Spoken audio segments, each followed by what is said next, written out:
Assalamualaikum warahmatullahi wabarakatuh. Waalaikumsalam. Selamat siang, salam sejahtera untuk kita semua. Shalom, Om Swastiastu, Namo Buddhaya, salam kebajikan. Halo Sobat Bawaslu, kembali lagi bersama saya Nur Fauzia Abilah di podcast Bawaslu RI. Semoga sahabat Bawaslu di rumah dalam kondisi sehat dan selalu bahagia ya. Di episode podcast Bawaslu hari ini kita kedatangan tamu istimewa yang tentunya juga dinantikan oleh seluruh sahabat Bawaslu.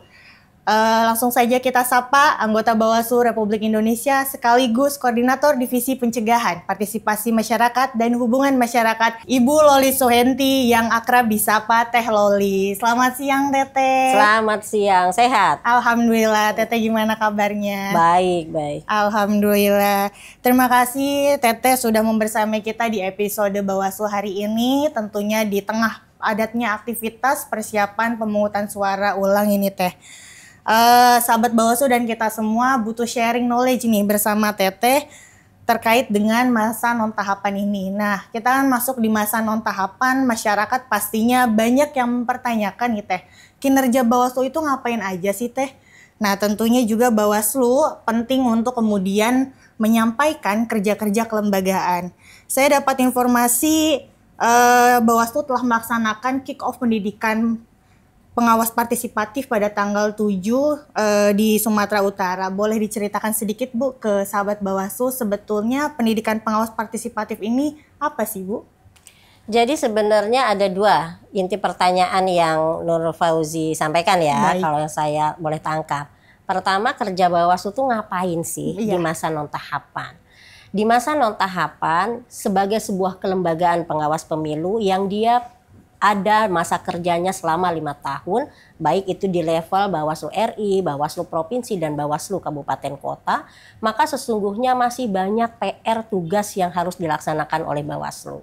Saya kasih contoh. Contoh pertama adalah soal tanggung jawab ya, kewajiban melakukan pengawasan terhadap pemutakhiran data pemilih berkelanjutan yang ini menjadi amanat undang-undang. Yang ini dilakukan selama 3 bulan, setiap 3 bulan, lalu setiap 6 bulan di berbagai levelnya. Misalnya kabupaten kota per 3 bulan sekali, provinsi 6 bulan sekali, RI 6 bulan sekali.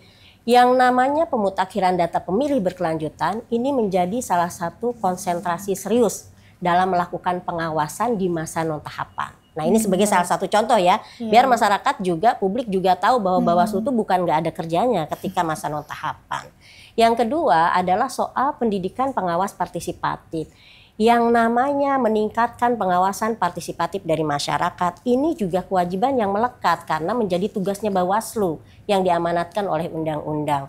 Sehingga masa terbaik menanam kesadaran orang untuk kemudian punya kesadaran melakukan pengawasan secara mandiri ya di masa non tahapan. Makanya lalu kemarin kita kick off di Sumatera Utara sebagai penanda bahwa pendidikan pengawas partisipatif di 13 titik sudah dimulai pada tahun 2025 ini.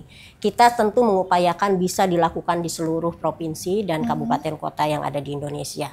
Tetapi sebagai tahap awal untuk di 2025 13 titik dulu fokusnya. Nah ini menjadi salah satu yang perlu diketahui oleh publik bahwa di masa non tahapan banyak hal yang masih harus dilakukan oleh Bawaslu. Baik, terima kasih Bu. Selanjutnya masih berkaitan dengan P2P ini Bu. Salah satu aspek penting dalam demokrasi kita kan keterlibatan kelompok rentan. P2P maksudnya pendidikan pengawas partisipatif. P2P pendidikan pengawas partisipatif. Nah, salah satunya itu kan memang aspek terpenting dalam demokrasi kita keterlibatan kelompok rentan yaitu perempuan. Apakah kemudian di program pendidikan pengawas partisipatif di tahun 2025 ini Bawaslu menetapkan kuota afirmative action Bu untuk perempuan? Iya, sejak awal memang ini menjadi komitmennya Bawaslu ya dalam seluruh agenda program yang dilakukan oleh Bawaslu, komitmen untuk melibatkan perempuan minimal 30% itu terus menjadi fokus yang serius. Salah satunya di program P2P atau pendidikan pengawas partisipatif. Sejak awal kita sudah bikin aturan main bahwa rekrutmen terhadap mereka sebagai peserta didik itu haruslah mencerminkan 30% keterwakilan perempuan. Lebih banyak tentu lebih bagus. Kemarin misalnya di Sumatera Utara mampu melampaui angka 30%, bahkan komposisinya kalau saya tidak keliru mencapai 40%. Nah, di daerah lain juga seperti itu. Misalnya Sumatera Barat juga melampaui angka minimal 30%. Ini menunjukkan bahwa perspektif yang dibangun melalui aturan main dalam konteks rekrutmen kepesertaan P2P itu dipahami secara baik oleh provinsi dan juga kabupaten kota. Kalau enggak, bagus aja tuh aturannya, tapi prakteknya pasti banyak masalah. Tapi kan dari proses yang sudah berjalan nggak ada tuh. Maka antara komitmen, perspektif, dan implementasinya alhamdulillah berjalan. Alhamdulillah. Berarti memang secara kuantitas jumlah perempuannya sudah melampaui ya Bu ya, dari kuota 30%. Baik, selanjutnya masih berkaitan dengan pendidikan pengawas partisipatif ini Bu. Sangat menarik. Oh ya Teteh, sorry. Iya, nggak apa-apa. Kadang Ibu, kadang Teteh nggak apa-apa. Tapi saya agak merasa berjarak aja kalau dipanggil Ibu. Jadi teman-teman masyarakat, sahabat-sahabat panggil saya Teteh ya, jangan lupa ya. Baik Teh, tema di P2P ini kan yang diangkat Bawaslu adalah berfungsi dan bergerak untuk pemilu dan pemilihan 2029 yang bermartabat. Tentunya tema ini tidak lahir dari ruang kosong, dia lahir dari pengalaman yang panjang. Dan kalau sekilas kita dengar temanya ini justru ajakan untuk kita berperan, bukan hanya menjadi penonton ini Teh. Bagaimana kemudian pendidikan pengawas partisipatif ini menjadi langkah awal menciptakan pemilu yang jujur, adil, bermartabat untuk 2029 mendatang. Kata kuncinya berfungsi dan bergerak. Jadi betul tadi bahwa ini tidak lahir dari ruang kosong. Yang namanya pendidikan pengawas partisipatif ini komitmen Bawaslu yang terus mengalami pembaharuan dari setiap periode. Kalau sahabat-sahabat ngikutin perjalanannya Bawaslu, maka di era sebelumnya, periode-periode sebelumnya ada yang namanya Gerakan Sejuta Relawan yang kemudian bermetamorfosis. Kemudian adalah yang namanya Sekolah Kader Pengawas Partisipatif. Nah, di periode ini kemudian ditajamkan menjadi pendidikan pengawas partisipatif. Artinya memang dari kesejarahannya, membangun komitmen ini sudah dilakukan jauh-jauh hari. Dari kesejarahannya juga, maka kalimat tadi, temanya hari ini itu kali ini berfungsi dan bergerak. Berfungsi itu untuk menunjukkan terbentuk aja nggak cukup. Kita sudah punya kader yang sangat banyak.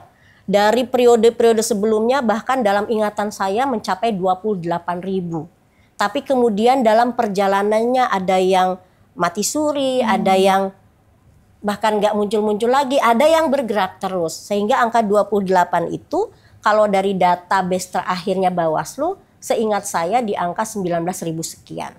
Sehingga kan ada fluktuatif ya angka yang turun naik. Tapi tidak apa-apa karena memang bangun kesadaran itu nggak gampang. Komitmen orang itu bisa turun naik. Nah, P2P fungsinya adalah untuk memastikan mereka yang sudah terbentuk sebagai relawan, bergabung jadi relawan, ngikutin sekolah kader, kemudian lulusannya disebut sebagai kader, terbentuk dia, apakah sudah berfungsi, apakah sudah mampu bergerak. Nah, ini diuji di tahun ini. Kita menginginkan ke depannya mereka yang sudah gabung di P2P itu kemudian tidak sekedar ada, tidak sekedar ngikutin pendidikannya, tapi kemudian dia bisa berfungsi sebagai apa? Sebagai orang yang punya kesadaran melakukan pengawasan, kemudian mampu menggerakkan. Kalau mampu menggerakkan kan berarti dia mengimplementasikan ilmu yang dia dapat dengan mengajak, menebarkan kesadaran itu ke semakin banyak orang.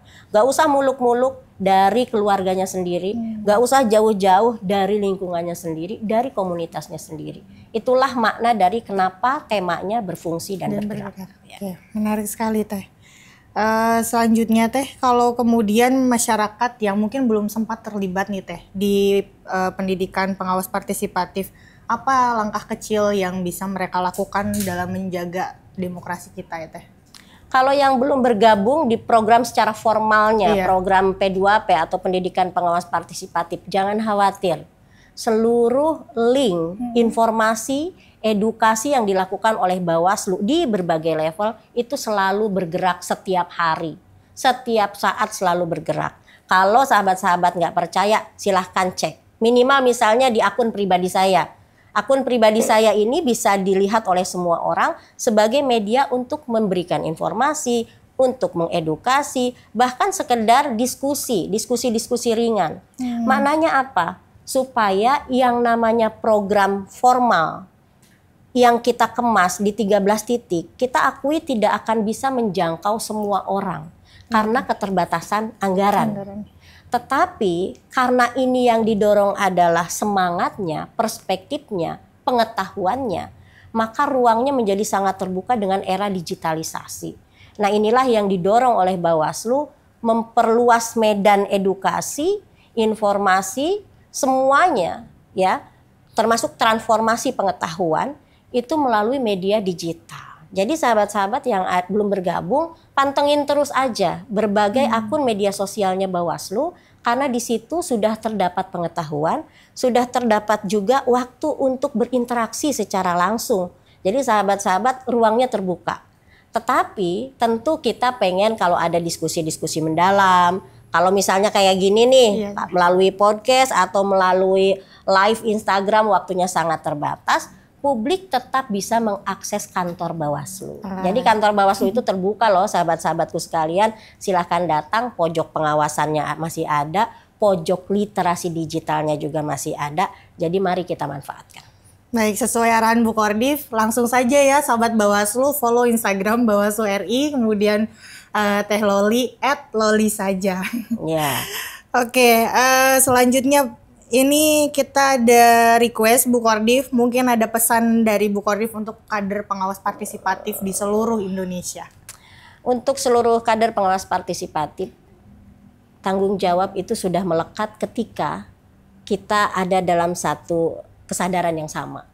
Ketika kita ada dalam satu komitmen yang sama, ketika kita ada dalam sebuah program kegiatan yang sama, maka tanggung jawab itu secara otomatis sudah melekat.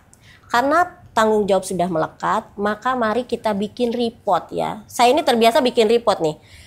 Hari ini saya ketemu dengan siapa, saya ngobrol apa. Saya selalu punya jurnal pribadi. Saya setiap hari itu ketemu orang, itu untuk apa, tujuannya apa. Kan handphone kita sekarang sudah canggih ya, ada notes-nya, ada catatannya. Nah biasanya saya catat di situ sehingga saya tahu bahwa hari ini saya tuh udah ngomongin soal pengawasan partisipatif itu berapa kali. Nah sebagai kader pengawas partisipatif ini bisa dicoba. Mari kita bikin target.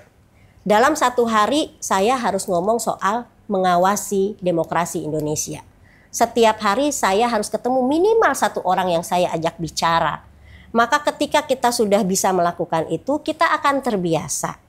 Ketika kita sudah terbiasa, maka kewajiban itu sudah menjadi sesuatu yang ringan untuk dikerjakan. Semakin banyak orang yang kita ajak bicara, semakin tersebar pengetahuan, insya Allah semakin tersebar juga kesadaran untuk menjadi pengawas partisipatifnya. Ini sekali lagi soal tanggung jawab. Jadi mari kita rawat tanggung jawab ini sebaik-baiknya, sehingga kita bisa melihat masa depan Indonesia itu lebih baik demokrasinya karena kuatnya pengawasan secara mandiri yang dilakukan masyarakat. Siap nggak kadernya? Ya harus siap dong mestinya ya. Iya, kan sudah ini Bu, ikut pendidikan pengawas partisipatif. Jadi harus siap bergerak di lapangan juga. Iya. Tanggung jawab. Tanggung jawab juga.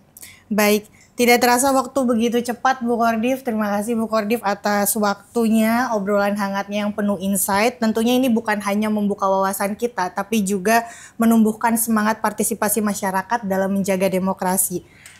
Sebelum kita mengakhiri sesi, boleh tagline Bawaslu dulu Bu Kordif? Boleh dong. Semuanya ya, semuanya. Karena kalau tagline Bawaslu harusnya semuanya hafal. Iya. 1, 2, 3. Bersama rakyat, awasi pemilu. Bersama Bawaslu, tegakkan keadilan pemilu. Sampai ketemu dengan podcast Bawaslu RI dengan tema-tema yang menarik dan orang-orang yang bisa jadi kalian tidak pernah duga siapa dia. Sampai ketemu lagi. Sampai ketemu. Dah.